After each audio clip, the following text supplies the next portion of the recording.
Buenos días, amigos de la Caja de Pandora.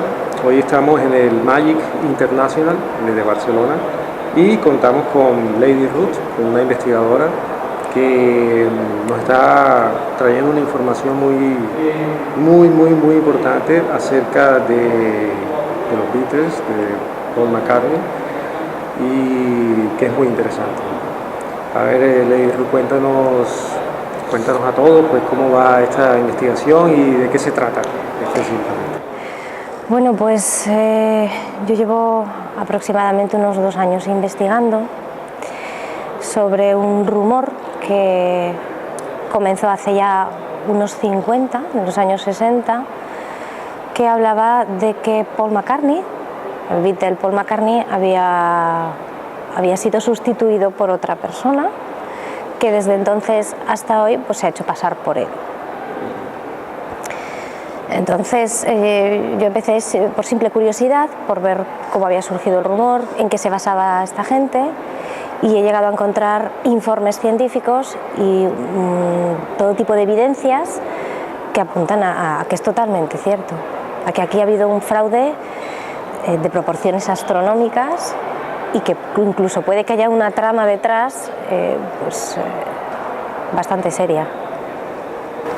Después entraremos en el terreno de cómo descubriste esto, pero ¿por qué crees tú que, después de toda esta investigación, por qué crees tú que pudo hacerse esto? ¿Cuál sería la intención principal de...? Bueno, hay una historia muy grande detrás que estoy todavía perfilando y estoy preparando, pero básicamente es utilizar la influencia del grupo más importante de la historia, un grupo al que muchos jóvenes seguían, idolatraban y adoraban, utilizar esa influencia pues, para fines oscuros, para fines de promoción pues, de algunas sustancias que había por aquel momento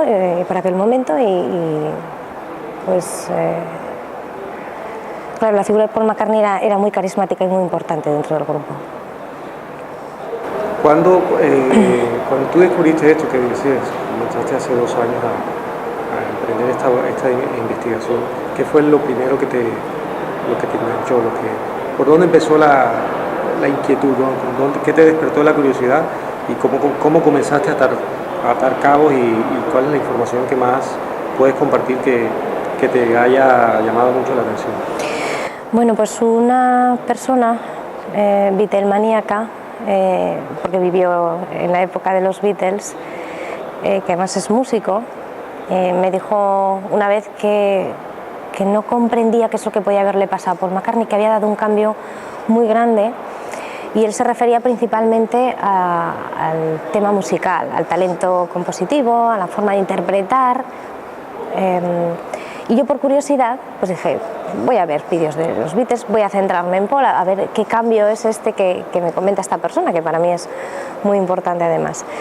Y efectivamente, después de horas de estar viendo entrevistas y conciertos y todo tipo de material Beatle, pues pude comprobar que ahí había algo que no encajaba, había un cambio brusco, no solo en el tema musical, aspecto, gestos, la mirada, todo.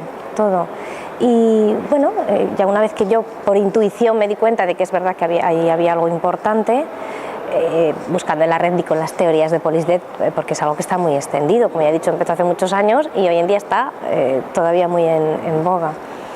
Claro, di con ello y esto no puede ser, esto es imposible. Pero claro, quería saber más. Y bueno, fue un poco la forma en que empecé.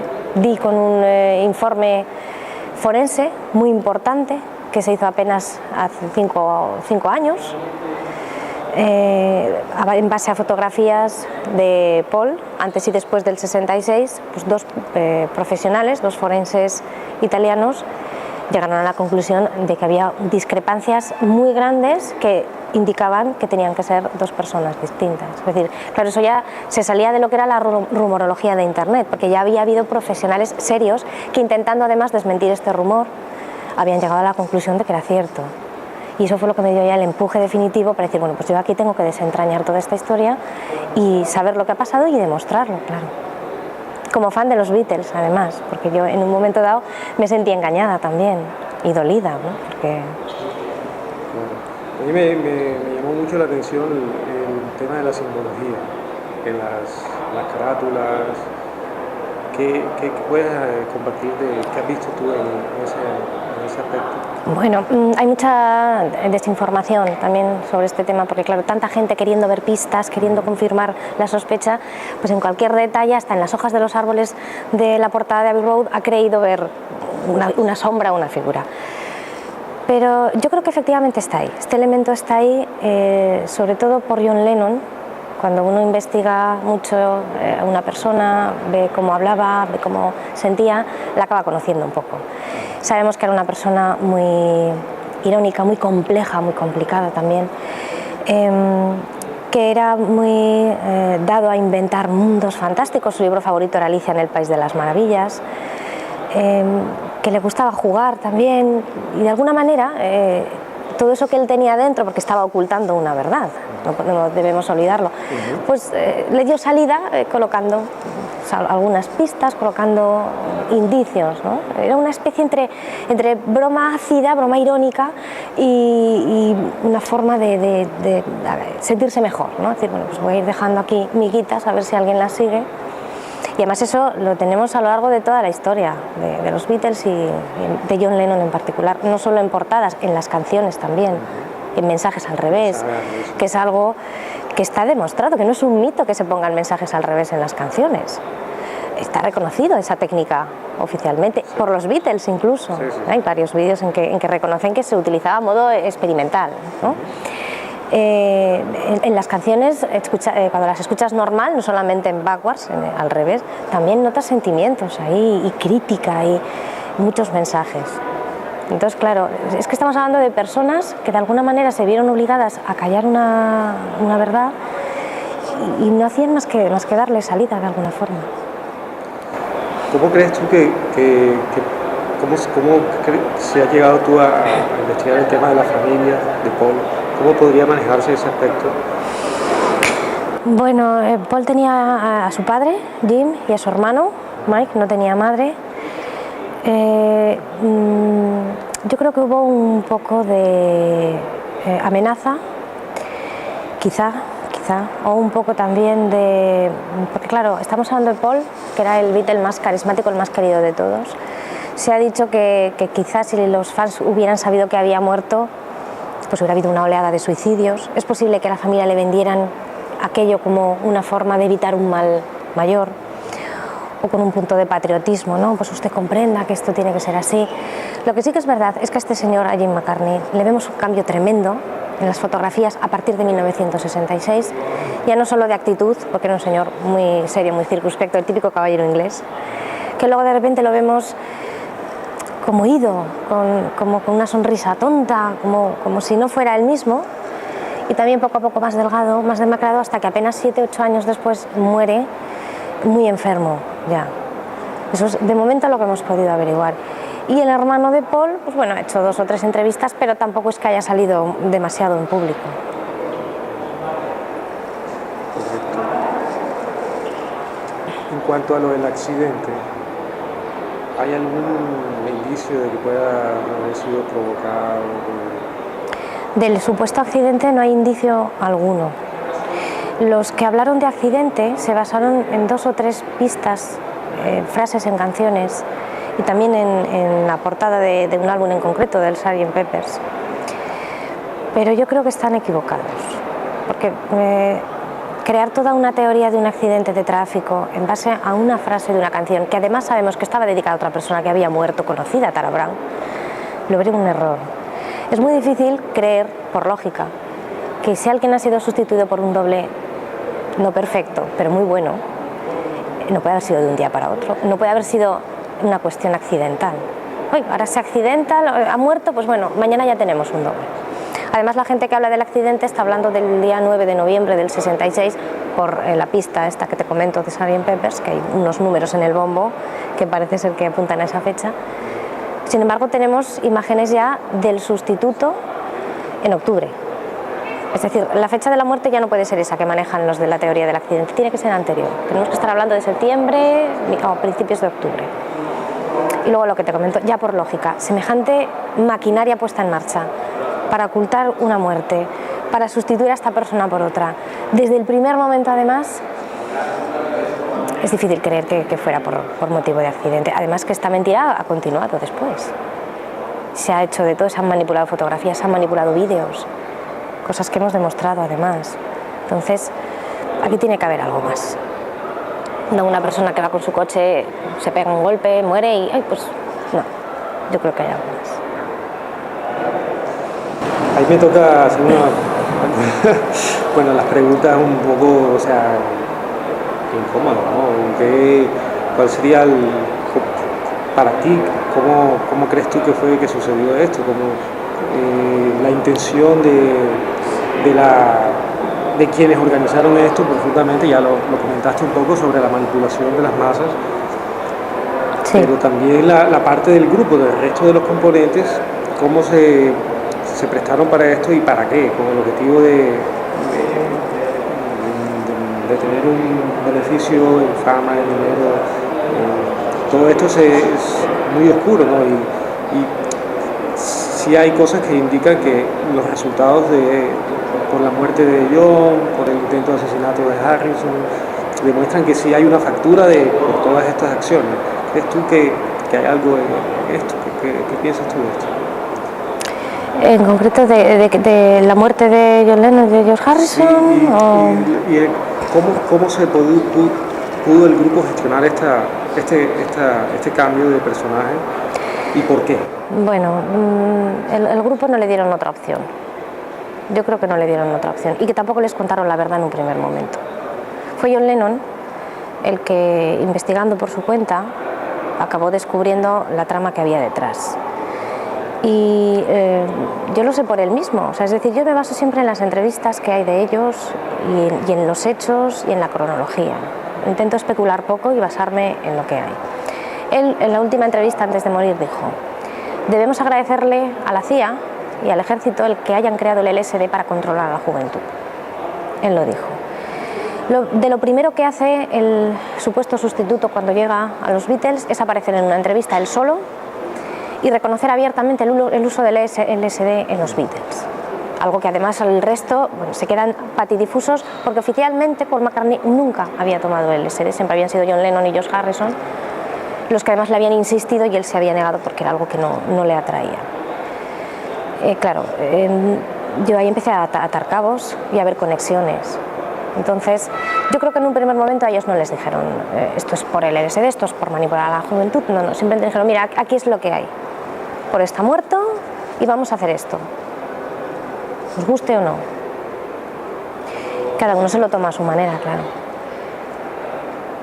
Porque George Harrison, por ejemplo, si analizamos su comportamiento, sus entrevistas y sus canciones, vemos una conciencia terrible, una mala conciencia increíble, un sentimiento de dolor, de rabia también.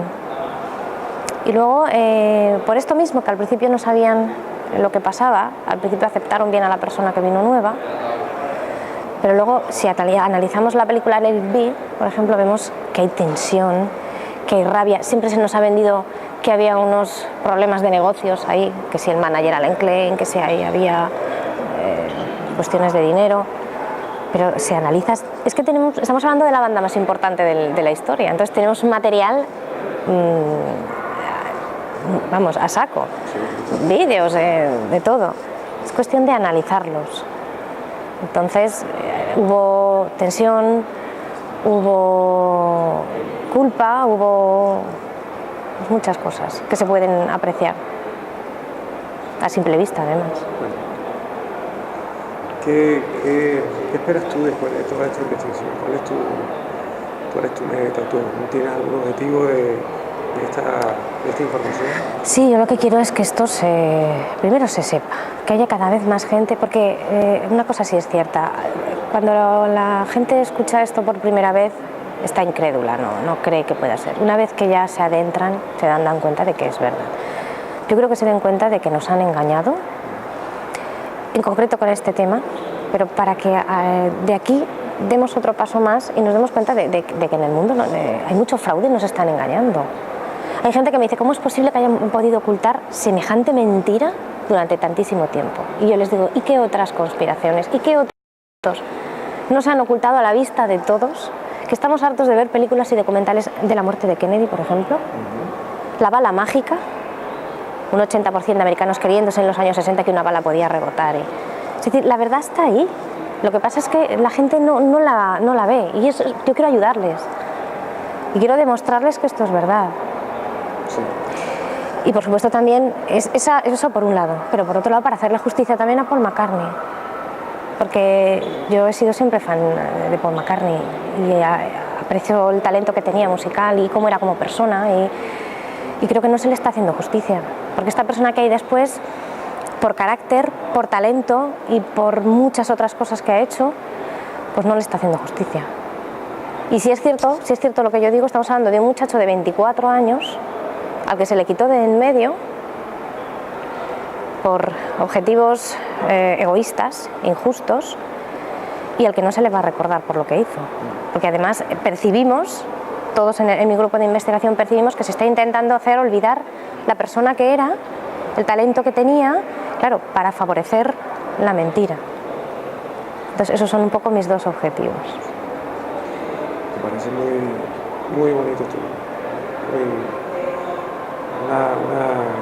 Una decisión muy justa y muy valorable de lo que estás haciendo. Te apoyamos en esa labor por aquí, por medio de la Caja de Pandora. Quería por último preguntarte, ya que estás sacando esta información a la luz y te gusta compartirla, me imagino que notarás también que en la música, en el negocio de la música actualmente se manejará una cantidad de mentira y de manipulación a través de ella. ¿Qué podrías resaltar de esta nueva ola de artistas que manipulan o que envían un mensaje? Esto es muy antiguo, por desgracia, porque yo, para contextualizar un poco lo que les pasó a los Beatles, empecé a escribir una serie de artículos que se llaman La manipulación de la industria musical. Y en este artículo hablo de gente como Janis Joplin, Jimi Hendrix, hablo de los Rolling Stones, hablo de los Byrds, de los Pink Floyd, incluso la historia de Syd Barrett, que es tremenda, es terrible. Hablo de muchos grupos, Bob Marley, es tremenda también. Muertes en extrañas circunstancias, artistas condenados muchas veces al ostracismo por no aceptar lo que debían hacer. Exactamente. Y yo defiendo que esto se ha querido utilizar la música porque es un arma muy poderosa. Para la gente la música es muy importante, puede cambiar nuestro estado de ánimo. Y también para la gente los músicos, por eso mismo, son ídolos, son gente a quien seguir, a quien emular. Y yo digo que esto, en un momento dado, además en los años 50, que estamos hablando de una época muy convulsa, la CIA está haciendo cosas y experimentos muy interesantes en el campo del control mental y todo esto, es cuando empieza, ¿no? Todo esto, hablamos de Eric Clapton, y a lo largo claro, en aquel momento se utilizaban músicos que ya de por sí tenían un mérito, un talento y que ya atraían a las masas. Pero ahora lo que están haciendo muchas veces es crear a esos músicos de serie. Tenemos ejemplos, no hace mucho tiempo, Milli Vanilli, o bueno, tenemos infinidad de ejemplos. Spice Girls, son un grupo totalmente fabricado, grupos casi siempre también de jovencitos, muy al estilo Beatle, ¿no? Para intentar imitar ese éxito que tuvieron ellos, que no pueden hacerlo, porque los Beatles, ante todo, a pesar de todo lo que ocurrió, cuando empezaron eran auténticos, y por eso enamoraban y por eso atrajeron a tanta gente. Y están haciendo lo mismo hoy en día. Lo que pasa es que yo creo que el poco éxito que tienen es por eso. Tenemos también el caso de Michael Jackson. Él mismo lo denunció. Sí. Lo dijo en varias entrevistas. Sí. Aquí hay una manipulación, se está manipulando a los artistas y yo ahora soy una agente libre porque me he dado cuenta de lo que estaban haciendo conmigo. También me llamó la atención mucho la muerte de Amy Winehouse, sí. A mí me parece un poco extraño. Sí, lo que pasa es que hace muy poco que ocurrió y todavía es pronto para que salgan detalles. Sí. Sin embargo, ya hubo un vecino que habló de que había escuchado ruidos muy extraños y gritos la noche en que Amy murió.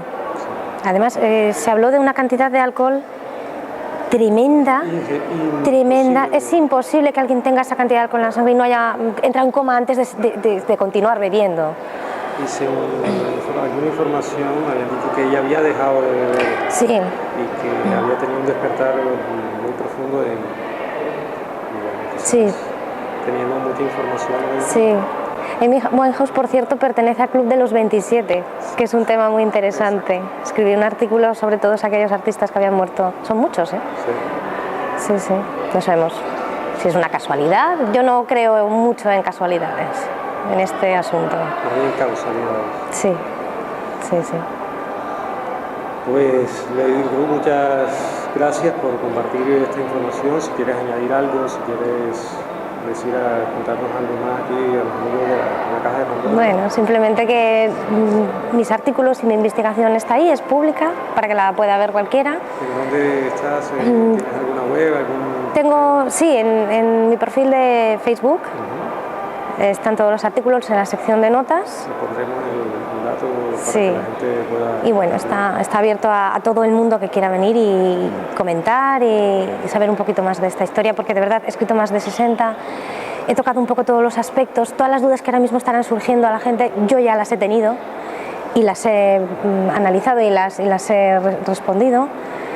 Y bueno, yo creo que es lo más importante, leer la información. A mí me gusta mucho el trabajo que haces, porque el mensaje de estar alertas, a todos nos gusta la música, o sea, de qué tipo de música, y estudiar muy bien cómo funciona esto, por qué escuchamos esa música y qué influencia puede tener. Me gustaría que dieras un mensaje acerca de eso. Bueno, yo creo que la música rock, por ejemplo, que es una música que mueve mucho a la gente, se ha utilizado con estos fines. No porque sea mala en sí, todo lo contrario, yo soy muy fan. Pero yo creo que y el pop, pero no creo que sea cuestión del tipo de música, sino de la imagen que da el artista, lo que se está utilizando. Es verdad que yo hablo del rock porque surgió en los años 50, fue un bombazo total, la gente se volvió loca, coincidió también con un cambio de cultura, con un cambio de pensamiento. Y ahí vieron un filón, dijeron, madre mía, esto hay que aprovecharlo de alguna manera, y ha continuado, ha evolucionado y ha seguido. Pero no creo que sea tampoco el tipo de música, este es mejor, este es peor, este se utiliza más. No, es al artista al que utiliza, la imagen la que se utiliza. Y bueno, luego ya el tema de introducir mensajes en las canciones, pues claro, eso ya viene después. Conductas de vida, estilos... Claro. Sí, sí, de una manera más o menos clara, porque al principio quizás estaba más oculta, pero ahora se dice claramente. Sí. Pues muchas gracias por estar aquí con nosotros en el Magic y hasta la próxima. Gracias.